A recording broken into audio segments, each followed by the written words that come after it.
So let's say this is the resurrection of Jesus. I look at this and say, right, the evidence for the resurrection of Jesus is very, very, very small, very low value indeed. So if I was to believe the claim that Jesus resurrected, I would need to fill up my pint glass with a lot more stuff. The fact that miracles do in fact stand out against this regular natural order, the way nature normally behaves, cannot be taken as evidence against miracles when used as science, because that very hypothesis predicts with very high probability that that's exactly what you'll find. We are going to be today actually arguing about why are our background knowledges, why are our worldviews different? Hello and welcome along to this week's edition of the programme. If you're new here to Unbelievable, do make sure to check the info where you can find links to our regular newsletter. You can also get hold of the show on a weekly basis via our podcast. Do make sure to like and subscribe as well if you're watching here on video on YouTube. Well, on today's show, we're asking, do extraordinary claims require extraordinary evidence? It's a famous maxim popularised by Carl Sagan, but arguably originating with David Hume. And he argued that the likelihood of miraculous events was so intrinsically improbable that the type of evidence required to justify belief in them would be overwhelmingly larger than for other kinds of events. We'll be asking if Hume was right in the company of two Jonathans today. Jonathan Pearce is an atheist blogger and writer whose recent books include Why I Am Atheist and Not a Theist, and the subtitle is How to do knowledge, meaning and morality in a godless world. And also The Resurrection, a critical examination of the Easter story, both of which will be relevant to today's conversation.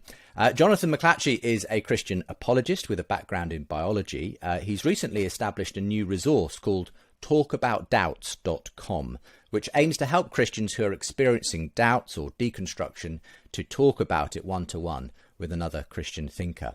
So we're asking today, do extraordinary claims require extraordinary evidence, or is that a faulty way of assessing the way evidence works?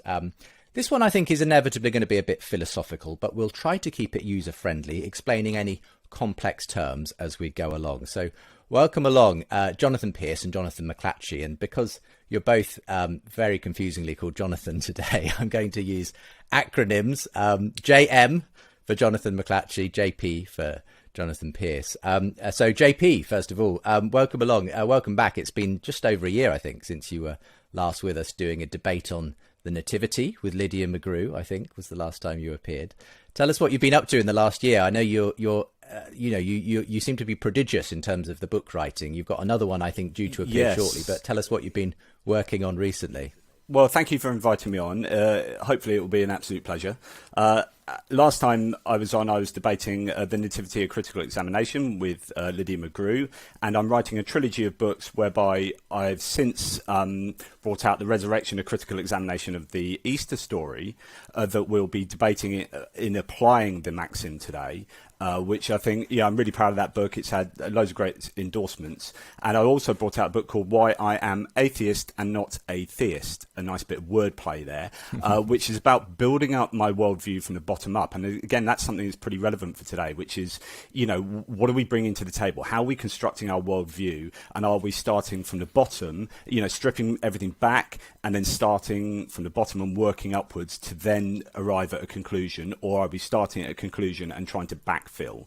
So that's what I've been doing. I'm also got another book coming out, 30 Arguments Against God, the Existence of God.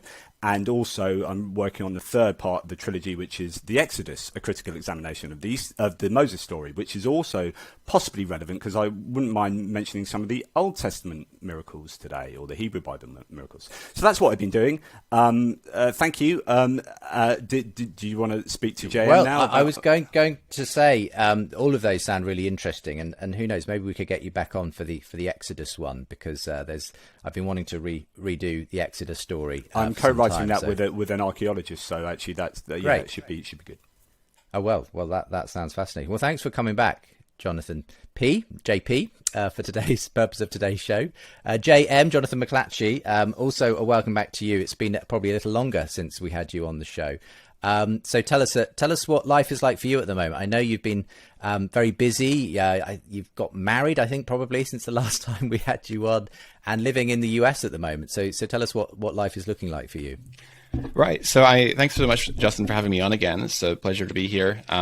Yeah, I got married in 2019. I completed my PhD at Newcastle University in January of 2020. I currently work as an assistant professor of biology at a local Christian college in Boston called Sattler College, which is an Anabaptist school. I teach principles of biology to freshman students, genetics and genomics. I teach bioethics. I teach microbiology. So that's what I've been up to over the last 2.5 years. We actually just got recently accredited, and we're now in our 4th year of operation as a school. So.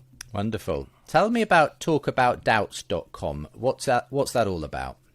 Yeah, so talkaboutdoubts.com is a ministry that is geared towards mentoring and counseling Christians, or sometimes ex-Christians, who are struggling with doubts in regards to the veracity of the Christian faith. So this is something I've done on my personal website since 2016, and I've been mentoring Christians who are walking through a deconstruction process.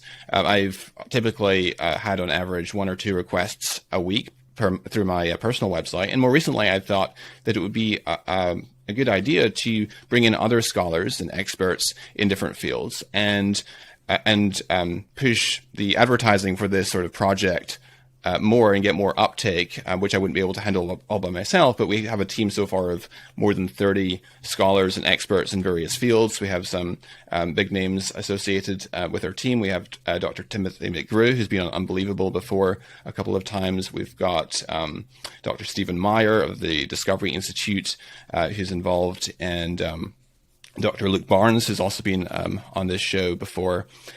So basically, people submit a form through the website, and that comes to us, and we review the requests for a conversation, and then we send them out to the individual that would be most suitable for answering that particular question. And different scholars are down for different frequencies, or some are taking calls up to once a week, some up to once a month, and so forth. And so that helps us to determine who best to send that to, and then that scholar will get in touch with that inquirer and set up a one-on-one Zoom call to discuss their doubts with them in confidence and help them to develop, answer their questions and doubts, educate them about the evidence for Christianity, and help them to develop a protocol for working through their doubts and concerns in an intellectually responsible and methodical way. And what's the advantage of this sort of much more, if you like, one-to-one way of doing things than just giving people, lots of articles on a website that might hopefully address their concerns or questions? Yeah, I think it's certainly more personable and allows us to develop a relationship with these people. Some people I've mentored over a period of several months or even years. One person actually has reconverted to Christianity through this ministry project. I have other people who've said that it's changed their life in the sense that they would have walked away had they not had this intervention. And and having a one-on-one call via Zoom with them allows them to ask their questions in a live way, instead of reading an article and then having to write back with their questions and wait some days for a response. They get a response right there and then, and they're actually talking to someone who's a bona fide expert in that particular field.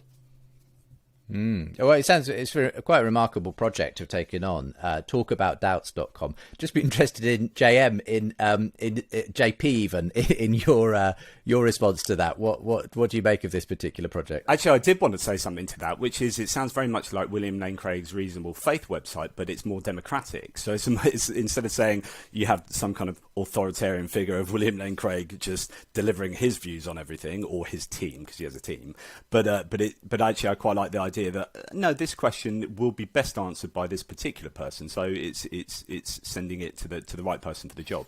So although I'll disagree almost entirely with everything that your experts will say, no doubt, it's a worthy cause if that's I was going to say, JM, that in a sense, could you imagine something like this for the atheist? I mean, is this primarily just for Christians, really, who are going through doubts, or would you anticipate an interested inquirer, an agnostic or atheist who's got questions, also being able to access this particular service? Yeah, we have atheists that get in touch with us and have sincere questions about the Christian faith, want to learn about the evidence for it. And so, I very much welcome sincere atheists. We're not an informal debate club. So if you're just wanting a one-on-one debate, then sorry, you might want to try elsewhere. Perhaps that's Justin if he'll have you on to do a debate. But we're more interested in having one-on-one informal conversations with people that are sincerely interested in exploring the question of whether or not Christianity is true. Well, I'll leave links to that from today's show, talkaboutdoubts.com, also to your own website, Jonathan McLatchie, and yours as well, Jonathan Pearce, a tippling philosopher over at Patheos, where you can find out all about the books. Well, so actually, here's an interesting thing to say about that. So last time I was on debating with David French about cancel culture, and the non-religious channel at Patheos has pretty much just been cancelled. So because we didn't align, we were too anti-religious, obviously, and too political. So it's been cancelled. So there's a brand new platform just starting up, which is big news actually, because you might be very interested in this, Justin, because it's a media platform predominantly based in America called Only Sky that will be aiming to represent the non-religious across the world, but predominantly in America to begin with. And I've been asked to come and join that as a columnist there. So watch this space, because it's going to go live in the next few weeks. And it is a news and media organisation particularly tailored for the non-religious. Well, I look forward to hearing more about that, and perhaps we can have some representatives from this new network in due course. Is that a reference to the John Lennon song, Above Us Only Sky? So, it's the idea that, when you look up, there's only sky. It's exactly. So, okay. Yeah, there's good references. There you go. All right. Well, look, great to get some background on both of what you've been up to in the last year or two. And as I say, links will be with today's show. But let's get into the topic that we're here to discuss, which is, do extraordinary claims require extraordinary evidence? Jonathan Pearce, why don't you begin by outlining your case here? Again, it'll have to be very much a nutshell approach. This is a 5-hour debate. Specifically, exactly. Essentially, this is a case against miracles, and maybe you could sort of outline how you've presented this specifically. You've got quite a fun analogy of the kinds of evidence that would be required to, for a fairly normal claim like I own a dog, compared to some rather more extravagant claim. So go ahead with the way that you So this might quite annoy both of you, but I'm not really interested in talking about Hume today, and in fact talking about the maxim as a whole as far as a rational argument, because I think the maxim is a subjective epistemological statement or maxim. So epistemology is a study of knowledge and truth. So when we say extraordinary claims require extraordinary evidence, what we're really saying is claims that are out of the ordinary for me require evidence that is out of the ordinary for me to believe those claims. In the same way that for JM, a claim that is out of the ordinary for him, and for you, Justin, will require evidence that is out of the ordinary for you to believe the claim. So this is actually universal, but it is subjective. And so what this then means is that how come that I have the same access to the same evidence as JM has, and I have exactly the same access to exactly the same rational arguments as JM does, that we end up with different conclusions? And that's because of psychology, right? So really, we are going to be today actually arguing about why are our background knowledges, why are our worldviews different? And I'll leave it just with this analogy. So the way I like to simplify this is, here's a pint, and for those who are listening and not seeing, I'm holding a pint glass which has a tiny amount of orange cordial at the bottom. That orange cordial represents evidence, and for me, this is a tiny amount of evidence in a whole pint, where if I have a full pint, I have a justified belief, right? So let's say this is the resurrection of Jesus. I look at this and say, right, the evidence for the resurrection of Jesus is very, very, very small, very low value indeed. So if I was to believe the claim that Jesus resurrected, I would need to fill up my pint glass with a lot more stuff. And that would require me to fill it up with faith, motivated reasoning, biases, stuff like, heaven and hell, really driving me to want to believe this is true. And the other thing I can do is artificially expand my evaluation of the evidence so that this tiny sliver of orange cordial takes up 3/4 of the glass. And my point would be that JM would look at the Gospels. We have the same access to the same evidence and same arguments, but I look at the Gospels and that's how I value it. He looks at the Gospels and he will evaluate the evidence as being 3/4 of the glass. So the question is, really today, what we need to be talking about is, what are we bringing to the table that means that our evaluations of both the claim, like what is an ordinary claim for me is not an ordinary claim for JM. So I might say naturalistic abiogenesis, so the life starting naturalistically is a normal claim for me. So I won't need as much evidence as he will need. He will see naturalistic abiogenesis as an out of the ordinary claim, and he will need evidence that is far beyond what I would require. And same for the resurrection. So what do we bring into the table, and how can we meet in such a way that we start understanding each other and start having maybe a benchmark for how we arrive at our worldviews and our background knowledge. Okay. Well, thank you for the introduction. And Jonathan M., in a moment, it'd be great to hear your response to this analogy of the pint glass with only a small amount of evidence at the bottom and what we fill the rest of it with to get our hold of our belief. But just let's start with the maxim that we're talking about here, and briefly, do extraordinary claims require extraordinary evidence? What is your overall response to that way of looking at claims around Christianity, around miracles and that kind of thing?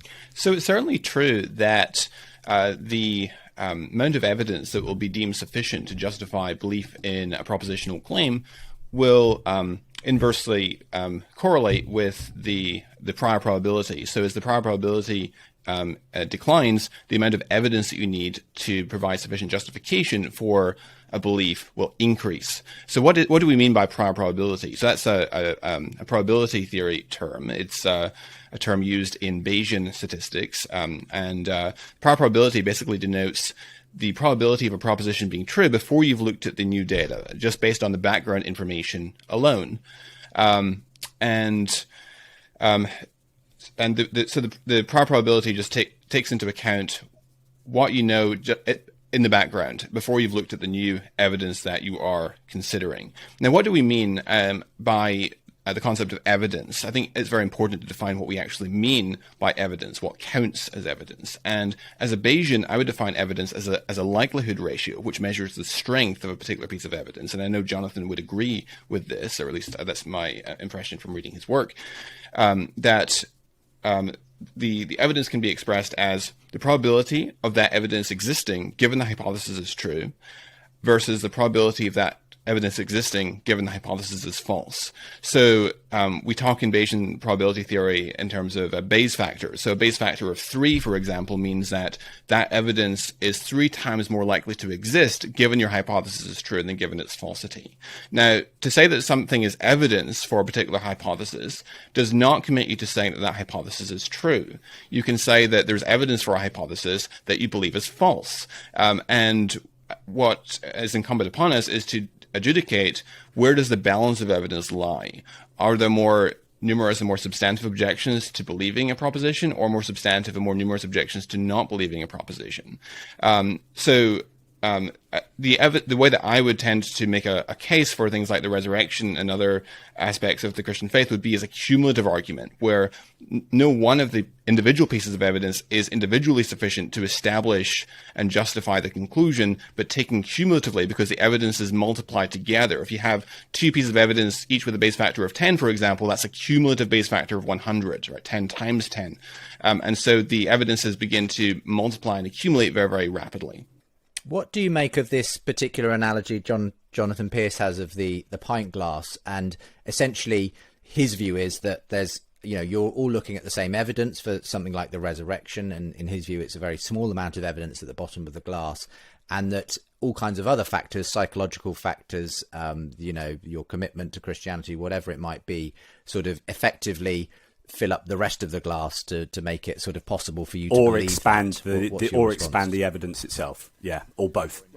Or indeed expand the evidence. Right, for sure. I think Jonathan and I have different priors for something like the resurrection. And we can discuss, I think, a bit later how we assess the priors, because I think that we assess the priors in different ways. But I think that we would agree in principle that the amount of evidence you'll need will be inversely correlated with the prior. So if you have a very small prior, you're going to need more evidence to justify a conclusion. And I don't see beliefs as binary, right? Either you believe it or you don't, but more as a confidence level, right? We have different confidence levels, and you might justify confidence in a belief at, say, 90% versus 95% and so forth. And that can be quantified or assessed, determined by a Bayesian calculus. Can I give an example of that? Yes, please. I was going to ask for an example, just to make it clear what this sort of idea of the prior and the evidence. So the claim, I've got a table, right? If I said to you, I've got a table, I would expect that's a really ordinary claim, and it's an ordinary claim for all of us. So actually, I've chosen something that we can all agree on.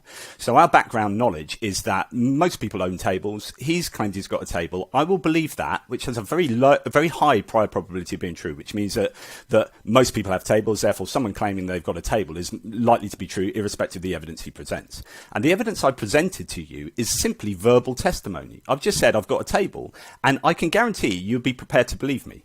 And most people on Earth will be prepared to believe me. Okay, because it's not an out of the ordinary claim for anyone. But if I said to you, I flew to the moon last night on a unicorn, right? You would, and I've chosen that as some people say, why do you choose these ridiculous examples? The reason I do is because no one's got vested interest in that at all. So this is something we can all agree on. This is outside of our ordinary claims, right? Outside of our background knowledge of how the world works. You shouldn't be able to fly to the moon on the back of a unicorn. So therefore, that's an insanely improbable claim. Like, before we look at the evidence, it's breaking the laws of nature. Unicorns don't exist, yada, yada, yada. So before we look at the evidence, it's got a really vanishingly low probability chance of being true.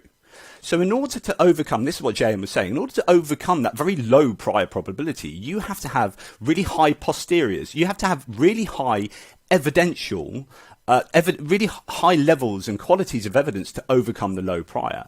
And so I would be required by you guys to present a heck of a lot of evidence just so that you would be justified in believing my claim that I flew to the moon and back. Dialing it back ever so slightly, say you had said, on the one hand, I own a table, neither of us need anything more than your verbal, evidence for that. Say that you had said, I flew to the moon yesterday. Now, would it make any difference if you were Elon Musk, if that was some of the background knowledge, and that you owned a massive space program? Would that kind of affect the, if you like, how much evidence I need from you on because that that's part of our basis? background knowledge about how the world is, right? We know, so if I was Elon Musk and made that claim, we know that Elon Musk owns X, Y, and Z, and it's not breaking the natural laws. So this is actually, if it's flying in a space shuttle, right, then it's not breaking the natural laws, and this is something that could happen. So what's the probability of Elon Musk claiming that and that being true? And we would be assessing the probabilities based on that. Okay, I just want to get a sense of how these sort of prior probabilities and so on, background information, makes a difference to what kind of level of evidence we're kind of, expecting someone to bring. The Bayesian probability will depend. So when JM talked about the numbers he just said rather arbitrarily, rightfully so, he said, this number represents this or whatever.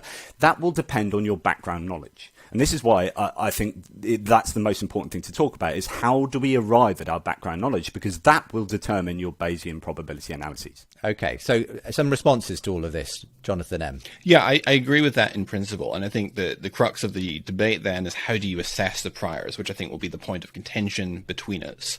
So my impression from reading your book, Jonathan, is that a very important factor for you in assessing the priors is the frequency by which an event occurs, or to what extent it is precedented in our experience. Would that be an accurate summary of your view? That's certainly part of it. Yeah. But it's not only that, it's also the background knowledge. So it's also about, do I believe that miracles are not a priori? So this is a frequency. It's like, okay, I can conceptually agree that miracles might be able to take place, but I've never seen them take place, and that's the frequency thing that you're referring to.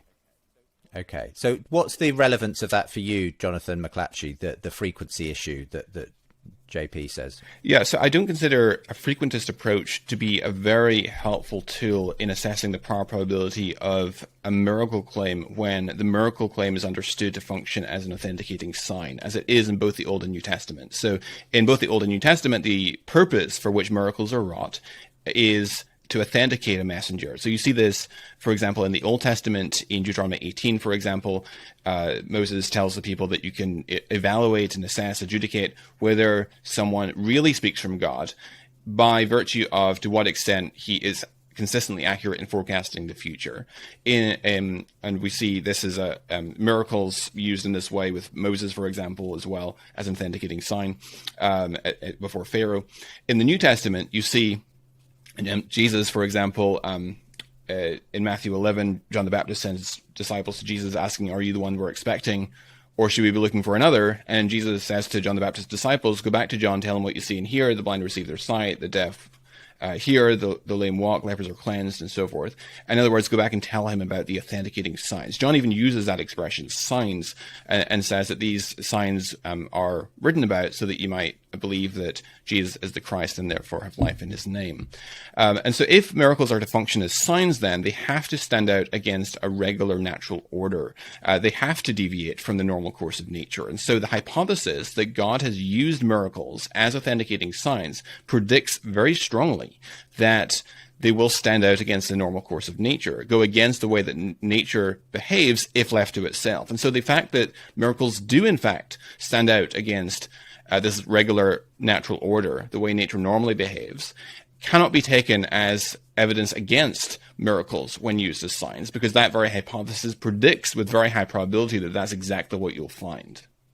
Really interesting point, and I'm going to come back to you, JP, in just a moment. We're going to go to a break, but I suppose the point is there, Jonathan McLatchie, that by definition a miracle is a rare event, because if it wasn't, then it wouldn't be, you know, a momentous thing, an interesting thing, something, as you say, out of the ordinary. We'll see what Jonathan Pearce has to say in response to that in a moment's time. We're asking today, do extraordinary claims require extraordinary evidence? We'll be back with my guests, Jonathan McLatchie and Jonathan Pearce, in just a moment.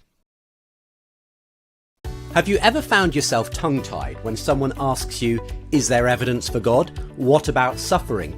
Did Jesus really rise from the dead? I'd like to introduce you to Confident Christianity, our online apologetics course. Featuring video training from world-renowned thinkers such as William Lane Craig, John Lennox, Amy Orr Ewing and Gary Habermas, you'll learn how to understand, defend and share your faith with confidence. I'll also share lessons I've learned from over 15 years of hosting atheists and Christians in dialogue. You can enrol now at premier.org.uk/course or click the link with this video.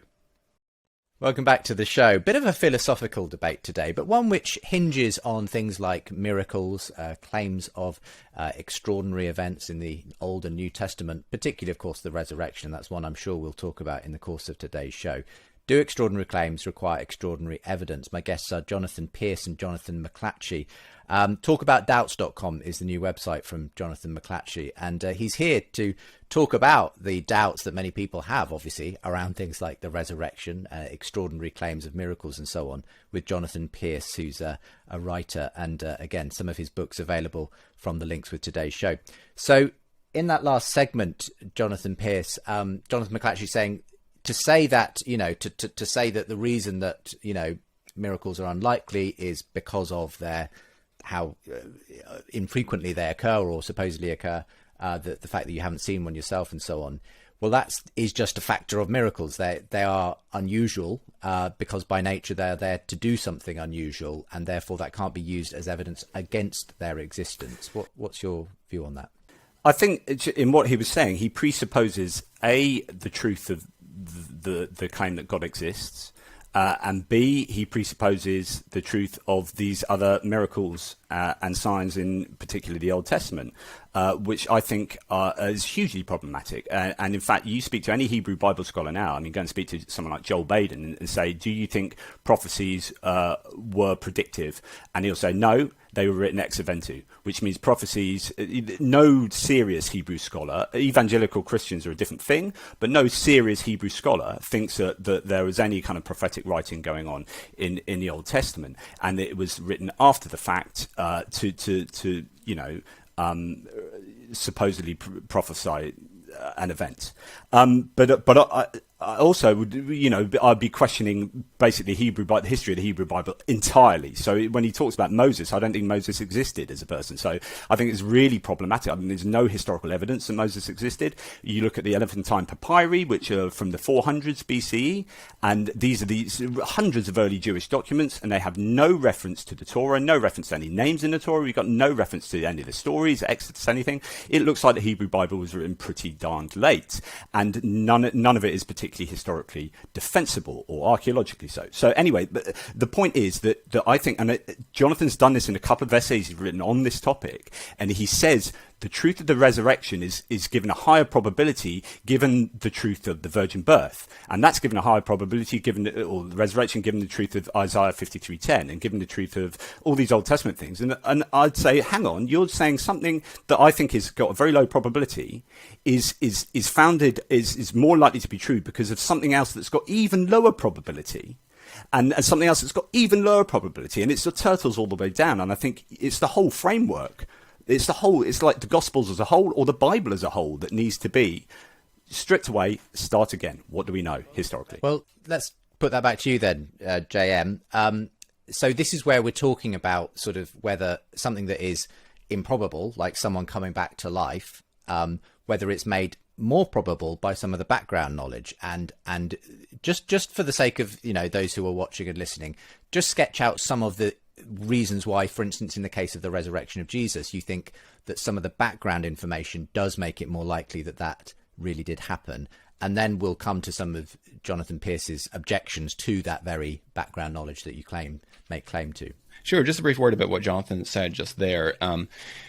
My argument that I just made doesn't presuppose any of that. All I'm saying is that in principle, a miracle is an event which stands out from the normal course of nature, and therefore the fact that a miracle deviates from the normal course of nature can't be used as evidence against a miracle when defined as special divine action as an authenticating sign. And so what Jonathan's wanting to do is he's wanting to get into the particulars of whether we have evidence for the historicity of Moses and the Exodus and Old Testament miracles and prophecies and so forth. And that's all fair and well. One can discuss that. But it doesn't have any bearing on, in principle, the argument that I just outlined. Now, let me give an analogy which I think helps to clarify this debate. And this is an analogy that I draw from my colleague and friend, Dr. Timothy McGrew, who's an epistemologist and philosopher at Western Michigan University. And that is, so he points out that there's a interpretation of nuclear physics which says that spontaneous proton decay happens, and it's such a rare event that it's never been observed. It's an unprecedented event, and yet there's a theoretical underpinning for this interpretation that spontaneous nuclear decay, proton decay happens, and so and there's actually a whole wiki page on the theoretical underpinnings of that. But scientists, of course, have set up these very sensitive detectors and underground tanks to try to detect this spontaneous proton decay. And of course, it's not that this is just a random guess, even though there's no precedent for this. There's no example of this happening in our observation. But there is a theoretical underpinning. And so frequency there isn't the most helpful metric for assessing the prior probability. You also want to look for whether there's a theoretical underpinning for this hypothesis. And likewise, with the case for Christianity, the case for the resurrection in particular, I think that you can make a similar case from a theoretical underpinning, a background information that stands independently of the extent to which there is precedence in our experience of the miraculous. One other point I'll make there is that the idea that miracles go against uniform human experience, which was the idea put forward by David Hume, is controversial. In fact, Craig Keener has a 2-volume set on the subject of miracles, where he outlines case after case after case of documented miracle claims in the modern world, many of which are within his own sphere of acquaintances and friends, contacts. He talks about people who were blind from birth being healed when they were prayed over. He talks about people who had cancer or MS, which spontaneously disappeared after prayer. He talks about people being able to speak in tongues in foreign lands and be understood in people's native languages, even though they did not hitherto speak that language.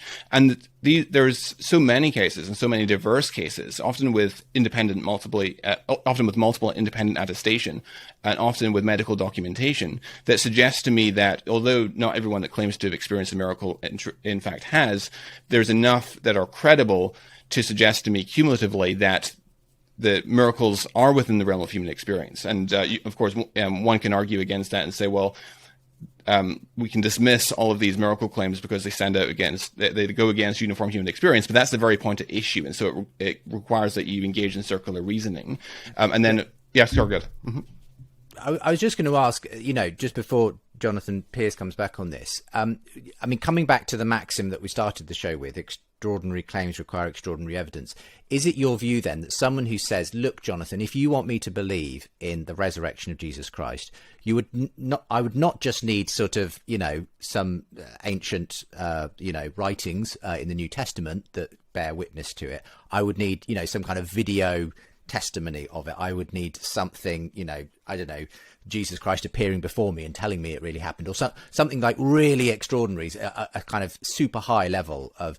And are you saying that actually you don't need all of that extraordinary evidence, because with enough of these cumulative aspects of background knowledge, whether it be that this was prophesied, that this, there were various reasons why this made sense in its context and everything else, that kind of, if you like, gives you enough that if you like, more normal standards of evidence, such as written testimony and that kind of thing, is enough to kind of give you enough, over 50% or whatever it might be probability that this really did happen. Just explain why this kind of means you don't need that extraordinary kind of evidence. Sure. So I can give just a couple of examples of independent lines of evidence that bear on Jesus' messianic and divine identity. One would be, I think there's merit to C.S. Lewis's trilemma argument that he fleshes out and develops in Mere Christianity, which says that Jesus historically claimed divine status. I think there's a strong historical case for that. That being the case, there's three possible candidate explanations for that contention, for that testimonial claim. One is that Jesus lied about it. He was setting out to deceive others. One is that he's honestly mistaken, he's sincerely wrong, or one is that he really is who he claimed to be, the creator of the universe and God incarnate. And C.S. Lewis points out that that the two competing contenders, namely that he lied and that he was honestly mistaken, are implausible. Jesus he gets himself crucified. He's executed in excruciating circumstances for his messianic and divine self-claims, and that provides some evidence that he was sincere in that belief. And then there's also evidence that suggests that he was that he wasn't honestly mistaken, because it's very difficult to be honestly mistaken about the fact that you are God incarnate and the creator of the universe unless you're completely insane. Jonathan, I think you want to respond. Oh, goodness. I want to respond at length to so much of what you said. Just on that last bit, I think there's another option, which is there was legendary embellishment. I think there's the Johannine problem, the synoptic problem. So you've got Matthew, Mark and Luke think he's the Messiah.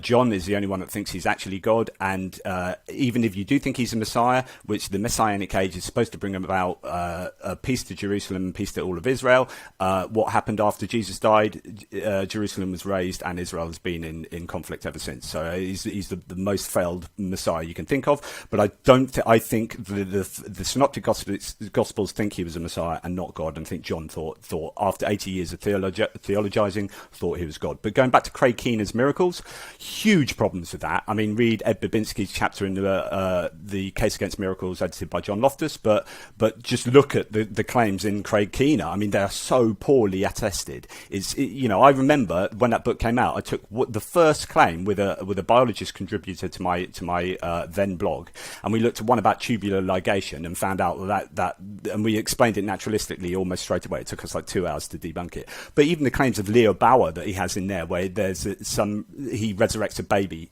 right? And you're like, okay, who's a baby? What's the email address? What's the telephone number? What's the address of these people? Who are these people? No idea. No knowledge of them. Okay, so this is just an assertion of some guy in Nigeria, and I'm not disrespecting Nigeria, but you just got some random guy, Leo Bawa. Okay, but what other ways of verifying these claims do we have? None. Okay, so like, if you're happy to believe that, that's great, but I would need way more evidence than Craig Keener remotely even provides. So I think he's got hugely problematic methodology in his book, and I don't think his book does what Christians think it does. When you've talked in your articles about multiple sclerosis, I've got primary progressive multiple sclerosis, right? So I can tell you a little bit about multiple sclerosis, and you talk about two supposed miracles to do with MS sufferers, which are completely explicable by the fact that it's 85% of MS sufferers have relapsing remitting MS, which the very nature of the disease is that it relapses and then goes into remission. And so, we can talk about MS. I'd love to talk about that. But what you have to do with modern miracles is you have to connect causality of remission. And it's never growing back amputated arms. It's always something that can naturally happen, right? And you have to say, this person was prayed for, and I'm drawing a causation from praying to the remission, right? But what about all the times that people have got better without being prayed for? What about all the failed prayers for people? And what about alternative explanations for all these hypotheses? So quite a lot of responding there as well. I mean, and we've also got the issue of whether the claims of prophecy in the Old Testament and the existence of Old Testament characters like Moses are actually lend credence to your claim of the resurrection and so on as well, Jonathan. So there's lots to potentially pick up on here. Maybe start though with the view that Jonathan Pearce just doesn't believe people like Craig Keener's research is anything like up to the bar needed to start to get you down the road of, believing that there's some evidence for these kinds of miracle claims. Sure, absolutely. So I'm not saying, and I don't believe, that all of the claims that Keener covers in his work on this subject are authentic miracles. But I think that there are enough of them which are plausible and enjoy multiple independent attestations, some with medical documentation, that to suggest to me cumulatively that the case for miracles is quite strong. So here's an example from Robert Larmer, who's a professor and chair of the Department of Philosophy at the University of New Brunswick. So he interviews Irene MacDonald, who had been experiencing rapid deterioration from clearly diagnosed multiple sclerosis, and the specialist warned her that she was going to die soon. Her condition was terminal, and so she needed spinal injections for pain every 10 days. And one Friday afternoon, a friend told Irene that she was going to be healed. And of course, Irene was skeptical, but nonetheless, a dream and increased strength encouraged her. And so she asked on Sunday to be carried to church. And as she was being prayed for there, then feeling spontaneously returned to her legs and her arms, and she had control of her body, and she regained muscular strength.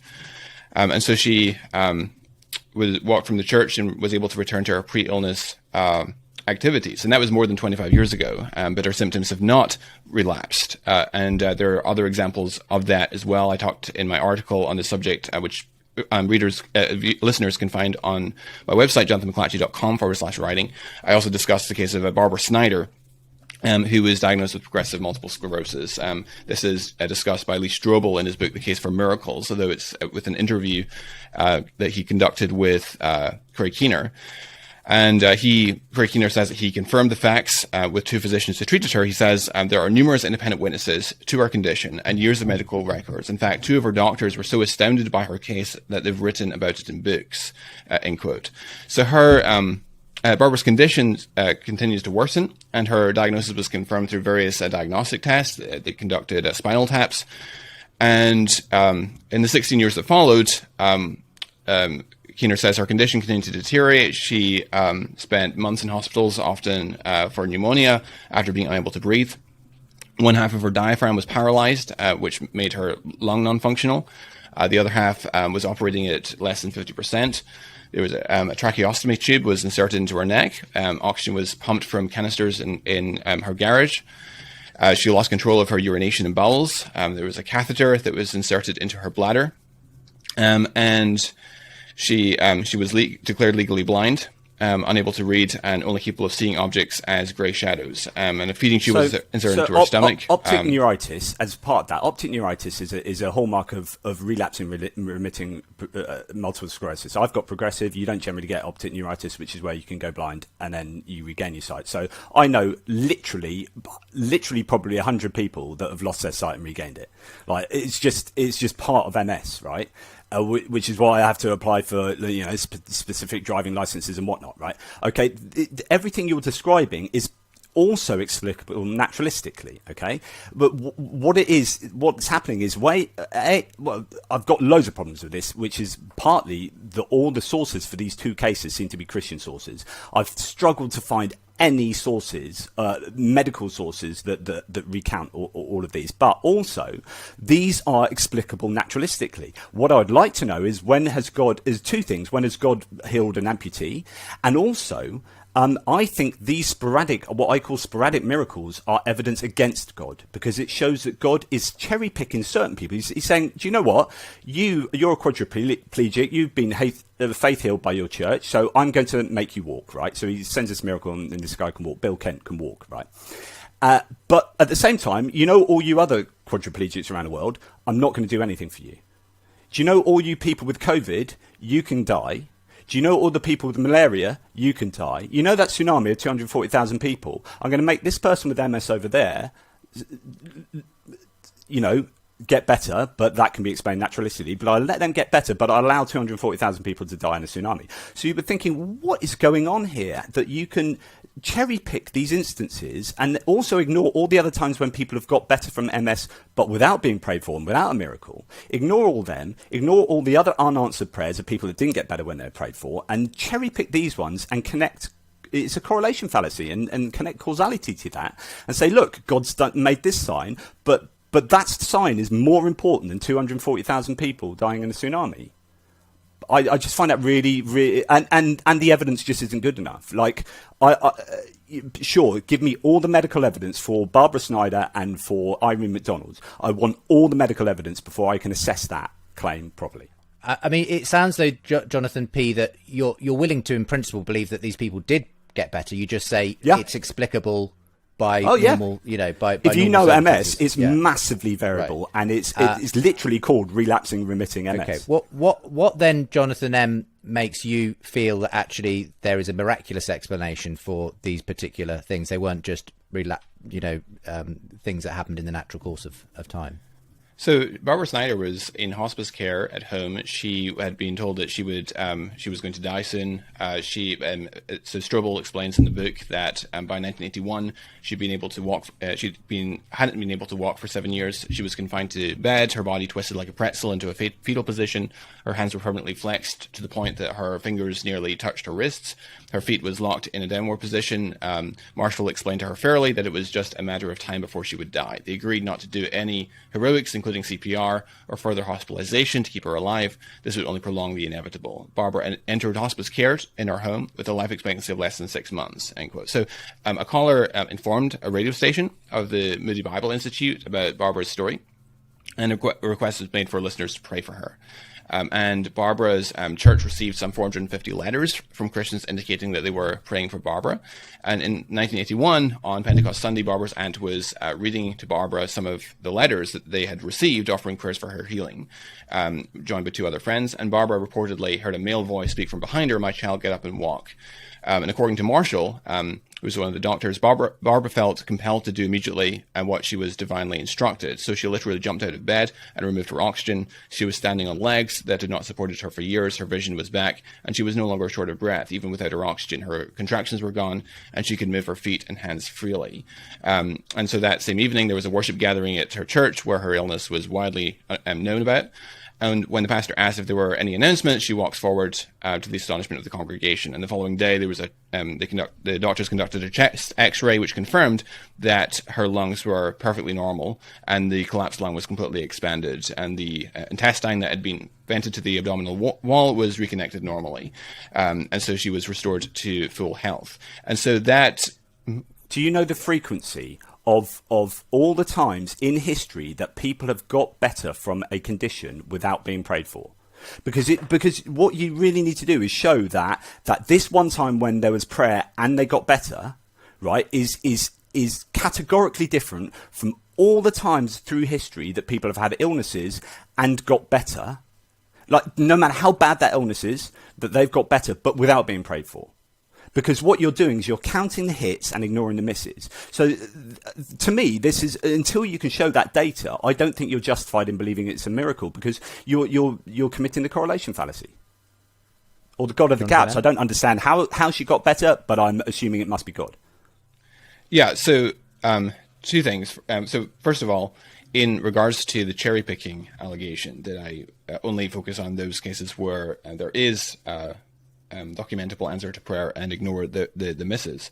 I would say that there's an epistemic asymmetry such that the cases of documentable miracles is strong evidence that tends to confirm special divine action, whereas non-miraculous occurrences is only weak evidence against special divine action when someone isn't spontaneously healed, because there are explanations that can account for that within the context and framework of a Judeo-Christian worldview.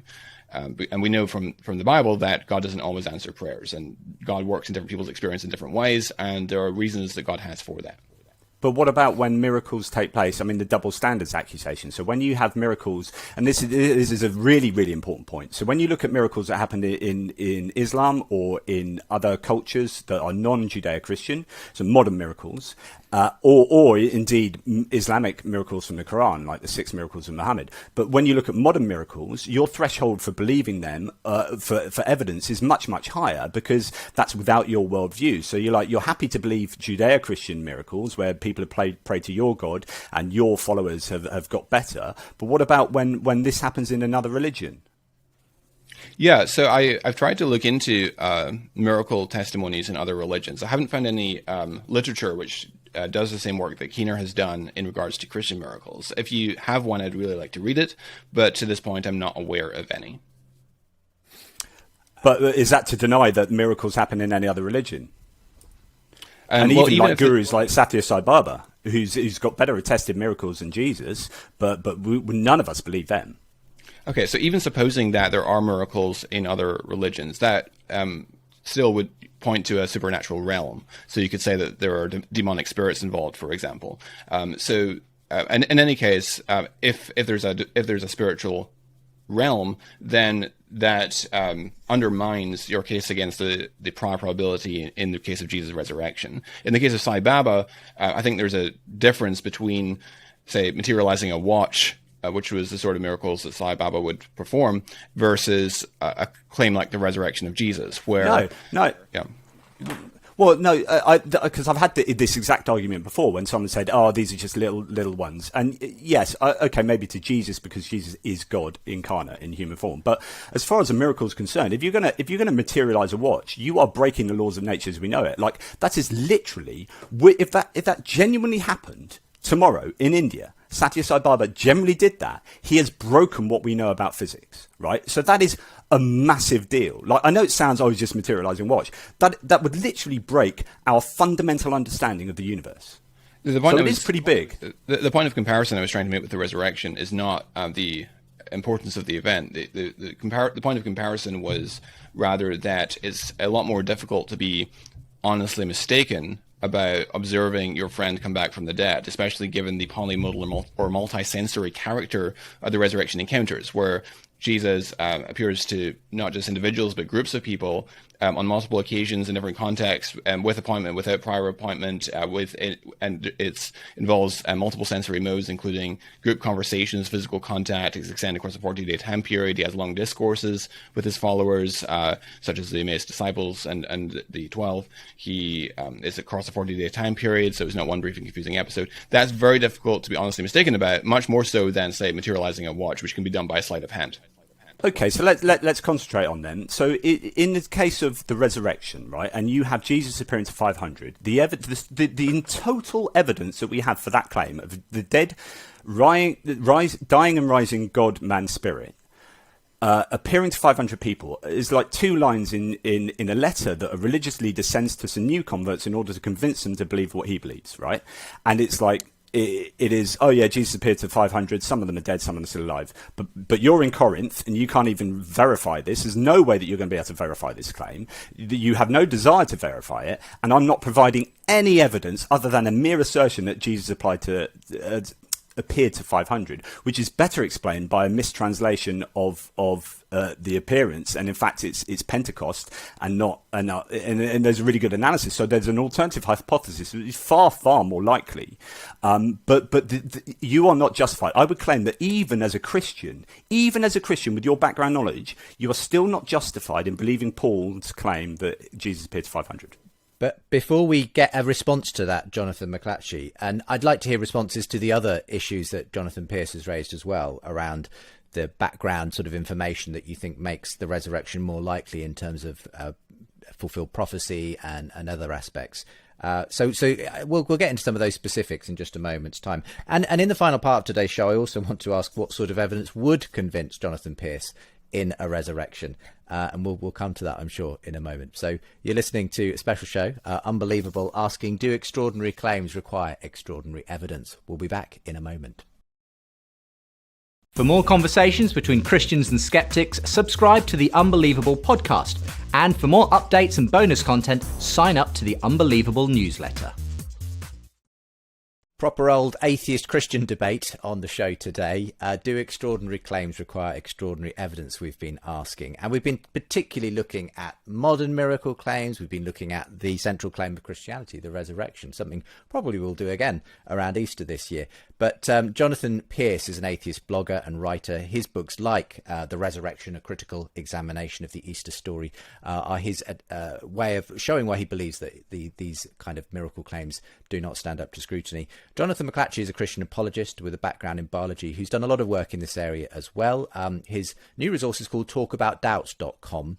So go and check that out if you're someone or you know someone who would like to directly engage with a Christian thinker about the evidence for Christianity, doubts and so on.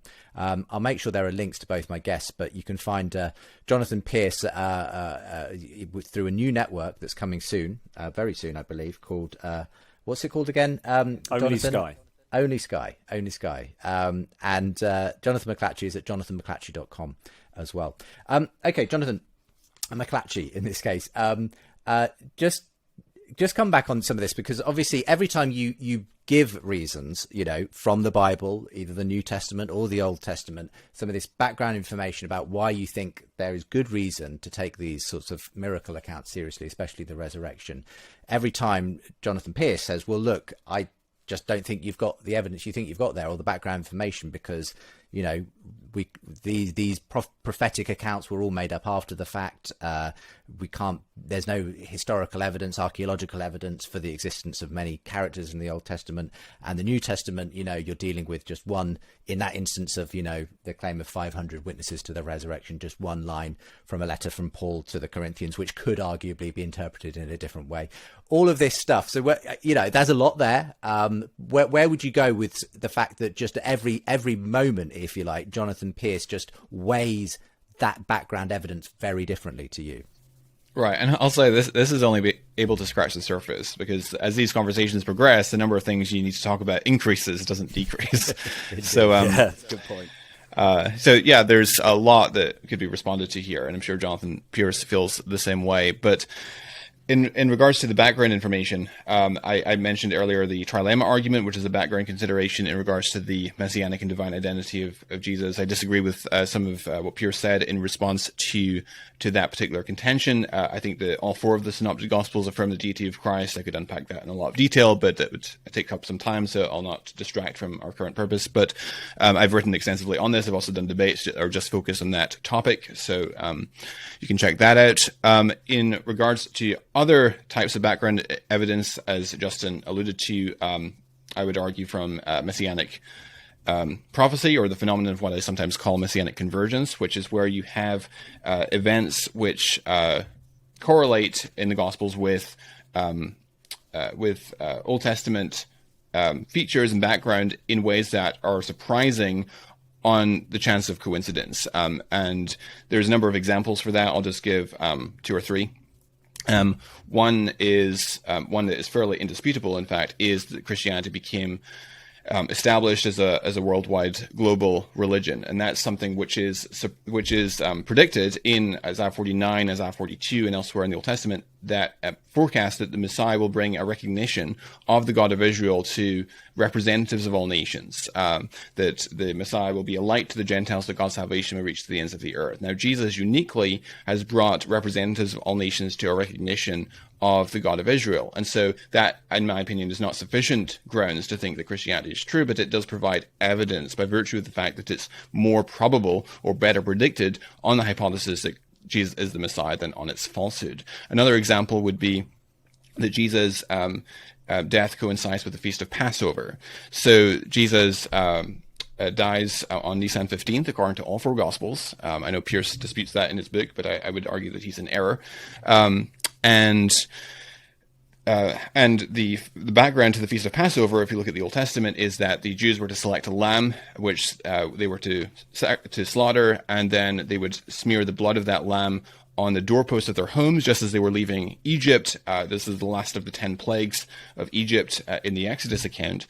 And then when the angel of death passed over the homes and saw the blood, instead of smiting down the firstborn of that household, he would see the blood and pass over. And so that's where the idea of Passover comes from. And so Jesus in the New Testament is presented and portrayed as the fulfillment of that Passover lamb, that he is the ultimate Passover lamb that the Passover feast pointed to. And so it's quite a coincidence, it's quite fitting then that Jesus' death coincides with the Feast of Passover. That's a strange coincidence. That's completely what you'd expect, given an alternate hypothesis, which is the gospel writers want him to be the sacrificial lamb. So it's the whole thing is a rewriting of Yom Kippur, where actually Jesus is the sacrificial goat, and Jesus Barabbas, Jesus son of the Father, that's what Bar Abbas means, is the scapegoat. So in Jewish ritual, you'd have Yom Kippur, which is the ritual of atonement, and you'd take two goats that were as identical as they could be, and one goat you'd let free into the wilderness. That's your scapegoat. That's Jesus Bar Abbas, Jesus son of the Father. They had to be like twins, and Jesus son of the Father is executed. So this other goat is executed. Turns out that the one's executed often has a scarlet ribbon like tied around it, and even thorns. So then you start, well, why is Matthew attaching a scarlet robe to Jesus? Because he wants. So what they're doing is they're writing theology. They're not writing history. What you're doing is you're presupposing this is just historical, and he's saying, look how well this accords with the theology here, so it must be true. It's written so that it accords with theology.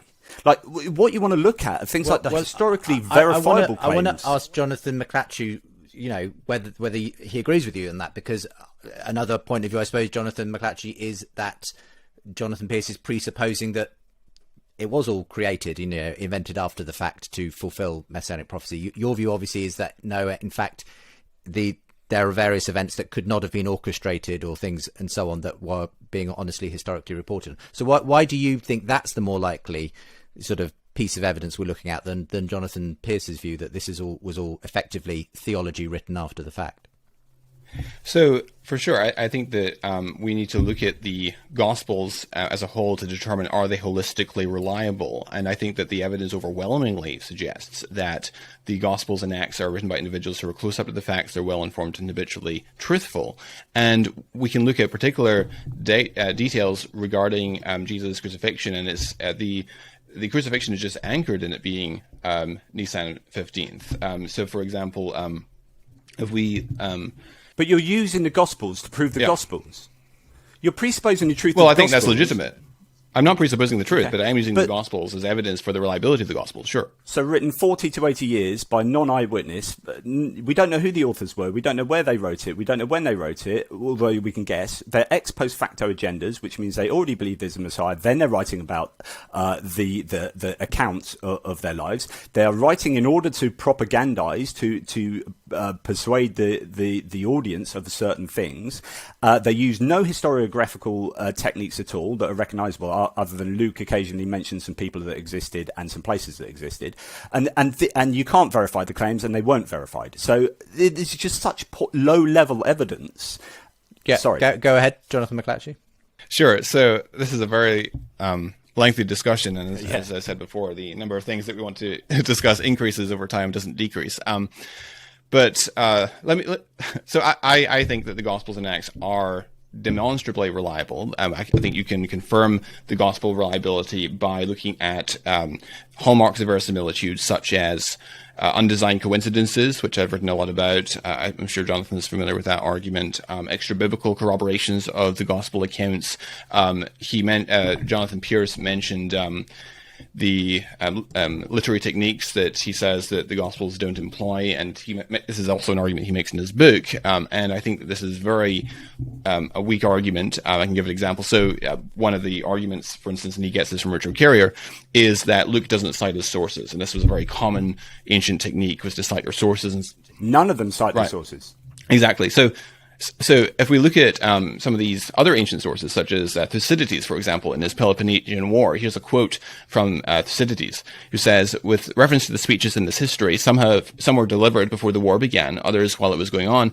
Some I heard myself, others I got from various quarters. But as to the actions of the war, I have not been content to report them on the authority of any chance informant or from my own conception of them, but either from personal knowledge, where I was present, or after the most careful investigation possible, in every case, where I gained my information from others. Very laborious were these inquiries, since those who were present in the several actions did not all give the same account of the same affair, but as they were swayed by favor to one side or the other, as their memory served them. Possibly this avoidance of any fabulous embellishments may make my work less entertaining, but I shall be well content if those shall pronounce my history useful, who desire to gain a view of events as they really did happen, and as they are very likely, in accordance with human nature, to repeat themselves at some future time. And it's designed rather as a possession forever than as a mere prize of composition to be listened to for the moment. So there's an example, and I can give other examples, of an ancient author giving a very similar introduction to Luke. It's not, so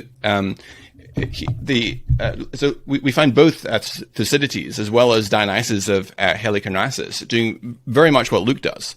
They give their own credentials on the topic by talking about the kind of sources that they sought, but not naming them. And so the resemblance to Luke doesn't do that. I'm going to call you out on that, because Luke categorically does not do what Thucydides does there. Thucydides gives a heck of a lot more detail about his historiographical techniques there and who his sources are and how he uses the sources.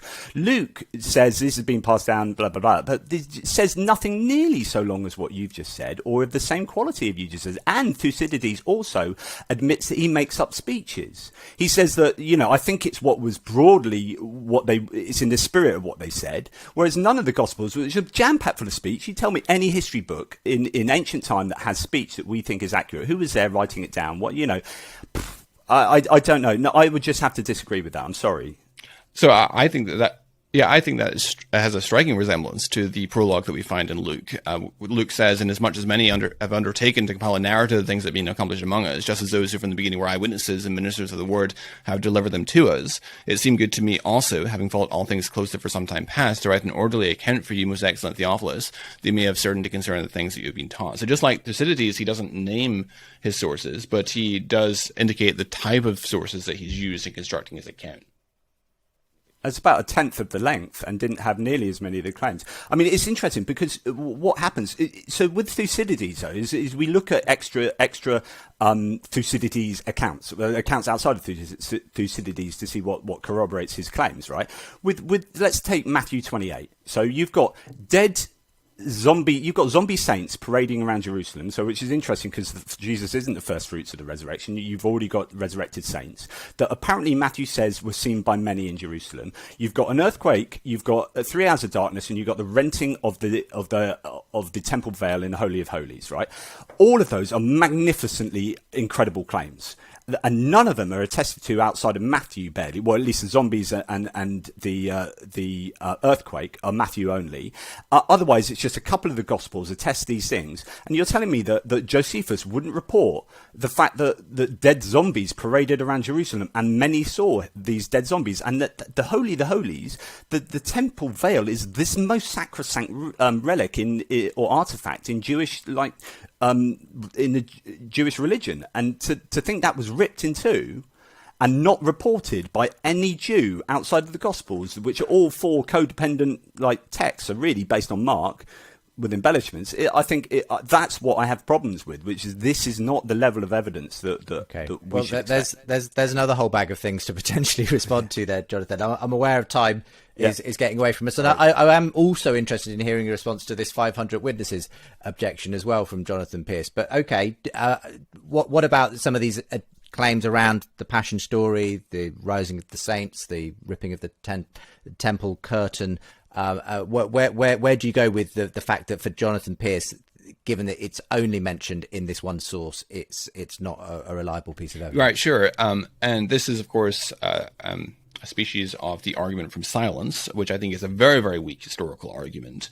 And my colleague and friend, Dr. Timothy McGrew, actually has an academic paper where he reviews the argument from silence and exposes why it's so weak. And the reason it's weak is because when you calibrate your expectations by looking at other ancient sources from that time period, you find that there are plenty of examples of events that you would expect to be recorded, which aren't in particular sources. So, and furthermore, most of the literature from Palestine in the first century has been lost. So even if someone else wrote about the event, it's not particularly predicted that you would still have the work.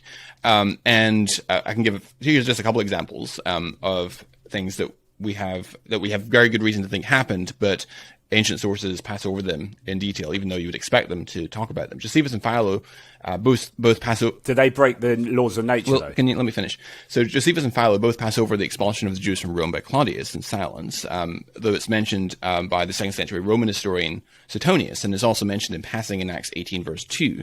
And despite Josephus' silence on that, all historians acknowledge that event took place. Another example is that no first century source that we now have reports the destruction of Pompeii and Herculaneum in the eruption of Mount Vesuvius in AD 79, although Pliny the Younger gives a detailed account of the eruption himself. In fact, his uncle, Pliny the Elder, was killed in that eruption. But no one infers from Pliny's silence that the event didn't take place. The only first century source that we have of the destruction of the temple in Jerusalem is Josephus. But we don't infer from the fact that no one... We've literally got Herculaneum. We've literally got the remains of Herculaneum and Pompeii. Like, you can't... I mean, wow. But I'm using these examples to illustrate that even for events that we know took place, such as the destruction of Herculaneum and Pompeii, we have ancient sources that pass over it, even though Pliny the Younger talks about the eruption, he passes over the destruction of these major cities of Pompeii and Herculaneum. And there are plenty of examples of that, where you have these major events. The expulsion of the Jews from Rome was a major event that no first century source talks about. And apart from Acts. Yeah. Well, let me come to another point that Jonathan Pearce raised earlier, which is this bit part of 2 Corinthians 15, I think it is, where as Paul is recounting, the events of the Jesus and the Last Supper and the resurrection, and he says that 500 witnesses, some of whom have died, but some of whom are still alive. Again, the fact that you referenced that as a piece of evidence was why Jonathan was responding to that, saying that's not a good piece of evidence. It's one assertion in one letter that no one would have been able to check, and so on. What's your response to that kind of? Sure, it was actually Jonathan Pearce that brought that up. I didn't actually mention that. Sorry, but I don't consider it to be a major line of evidence. The appearance of the 500 that Paul writes about in 1 Corinthians 15. And I think it's subject to some of the vulnerabilities that Jonathan Pearce talked about, that he doesn't name them, and it's not clear that they would have had access or been able to go and check with these 500 witnesses. So it's not a major part of my apologetic approach to the resurrection. But I would argue, I disagree with the approach, and we've discussed this before in your program, Justin, with the approach taken by Gary Habermas, the minimal facts approach, which basically... a major part of that approach is limiting one's case for the resurrection to the Pauline corpus, especially texts like 1 Corinthians 15, 3-7, and so forth. I think that you cannot make a robust case for the resurrection without bringing in the Gospels. And I think that you can make a robust case for Gospel reliability from undesigned coincidences, extra-biblical corroborations, and other hallmarks of verisimilitude, the unity of character portrayals across the Gospels in different settings and contexts, and so forth, all of which point to the reliability of the Gospel accounts. And therefore, if the Gospels are indeed substantially trustworthy accounts written by individuals who are close up to the facts and well informed, then it suggests strongly that the reports that we have in the Gospels concerning the nature and variety of the post-resurrection encounters with the risen Jesus are coming from or reflecting the eyewitness testimony, and therefore that's what we need to explain when we're trying to explain why they're making those claims. Is it that they are deceiving us, or is it they're honestly mistaken, or Jesus rising from the dead? We're almost out of time, and I'm aware we spent a lot of the show really debating the specifics of the evidences here and the back and forth, and less probably on the general case of the sort of thought about extraordinary claims, extraordinary evidence, and so on.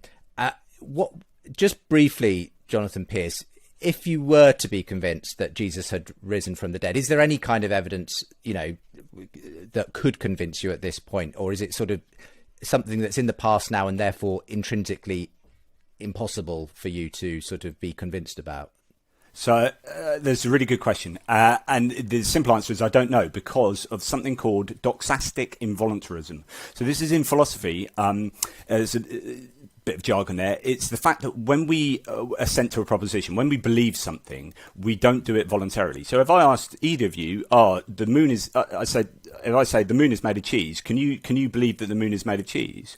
You wouldn't be able to change your belief voluntarily. So you don't have doxastic voluntarism in order to just change your belief and then put your mortgage on the fact that yes, the moon is made of cheese. So what happens is we believe things rather intuitively once a certain threshold is met in our non-conscious brains, given an amount of evidence that we can't really actually express verbally because we're not really sure. So I could give you some amount of evidence and might in principle be enough, but I just don't know whether when it came to it, that would be enough. What I'm fairly confident in saying is that the Gospels and Paul are not good enough evidence. I don't think they're even good enough evidence, even if you do believe in miracles. So I wanted to talk about biblical hermeneutic circularity earlier, which is the fact that the reason that I think JM believes in miracles is because he believes in the resurrection. I think he believes in resurrection because he believes in miracles. And I think there's a circularity that's going on there, but we probably don't have time. But that's super important because it's all about what we're bringing to the table. And that's why we're talking about how we